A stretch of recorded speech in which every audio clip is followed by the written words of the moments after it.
Hello, everybody, and welcome to this week's edition of the Press Box, a weekly presentation of the Dispatch and the Rock Island Argus, presented by Zeglin's TV and Appliance. This week, I'm Steve Tappa. This is my cohort, Anthony Sandoval, and of course, this week we're talking about the quarterfinals of the playoffs.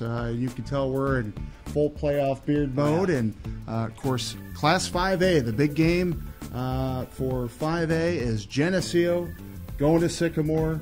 What's your initial thoughts? Well, just Geneseo, obviously, this year has been able to run the football easily because they haven't played that many good teams defensively wise. But Sycamore this year, I feel like it's been up and down.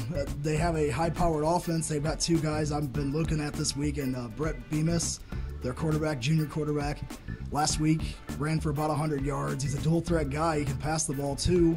He threw for $125. And then they obviously got Dion Hooker, who he's an athlete. Player, he's an athlete. Yeah. He 200-meter dash state champion in track, run for over 1,300 yards this year in football. So two guys to look at for them, and obviously Geneseo is going to bring it on offense.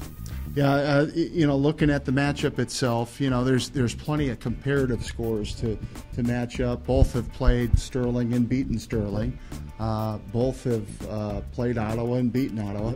Now, of course, the difference is that Geneseo beat DeKalb. Yep. The champion of the East, the champion of the West, met in Week 9. You were at that DeKalb game. They beat DeKalb 21-7. Mm-hmm. Sycamore did not beat DeKalb. 55-40 was that score. So that's kind of a crazy comparison. And then, of course, both played Yorkville. Geneseo beat Yorkville 13-0. Yep. Sycamore 14-0. lost to Yorkville 14-0. So, I'm thinking Geneseo's a 21-point, 3-touchdown type of favorite. But this is also a Sycamore team that's postseason tested. Mm-hmm. They made it to the semis last year.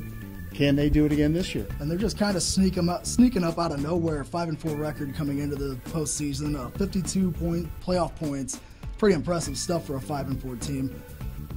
As good as these two offenses can be and have been in the postseason, I guess you'd say, Coach Johnson thinks it's going to come down to defense. Yeah, and I do too. I think that's where if you compare the scores, you look at the scores, you're saying, you know what, Sycamore gives up points, Geneseo does not. And I think that's where Geneseo wins this game, moves on to the semifinals, 17th time in school history. This has been a great Geneseo, another great Geneseo team, I should say. The tradition just continues there. And defensively, those guys are just so quick to the ball carriers. It's going to be tough for Sycamore to overcome that, but they could. I mean, they can put up 40 points against DeKalb in a losing effort. That's a lot of points. Yeah, that's a lot of points too. So, Class 2A, the other game in the area that's demanding our attention, of course, Rockridge hosting Eastland-Pearl City. That has been a game that's been circled on the calendar for a long time.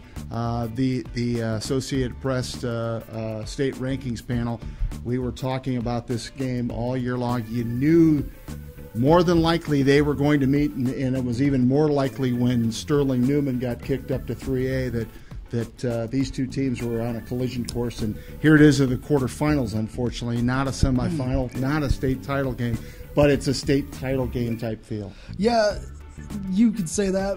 Rockridge is 10-1 this season, 2A, 3A type of schedule. Eastland, kind of an easier way. They're in a 1A leagues. I think they've gotten off a little bit lucky. Yeah, granted, it is a tough league. Yeah. The Northwest upstate Illini. Boy, that's a tough league, and they've got a ton of playoff points because of it. They played and beat 7 playoff teams so far. That's pretty impressive. But I think Rockridge, too much firepower. I made it a 10-point difference. I thought Rockridge could roll by 10 points, but I think I was maybe a little conservative in that guesstimate. I don't know. I really. It is a playoff game. It is a playoff game, but I think I'll give you it on this one. Yeah. Now, of course, the comparative score, the only comparative score we have to go off of, other than the naked eye test, is looking at Spring Valley Hall, who EPC beat last week 27-20. They survived. Rockridge beat Spring Valley Hall during the regular season 47-21. So I thought both teams, they do give up some points. Both teams are known for scoring a lot of points. I think Eastland-Pearl City is averaging like 46 points a game, but they only scored 27 last week. I'm just guessing that the Three Rivers is a little bit better than Northwest, and so I'm making Rockridge the winner of that quadrant, moving on to the semifinals. And I'm going to go with you on that one. But the thing is, Eastland has only made it to the Final Four once in their school history. I don't think they've made it at all. Well, a little more incentive, maybe. Yeah, of course, last year they were blocked by Sterling Newman. That's probably another good indicator. Newman 35-14 in that game. That'll kind of tell you maybe the matchup this weekend is with those two teams. So should be a fun weekend. I know you're going to be at a ball game. Yeah. Hopefully you're at a ball game. If you're not, we'll see you back here next week on the Press Box.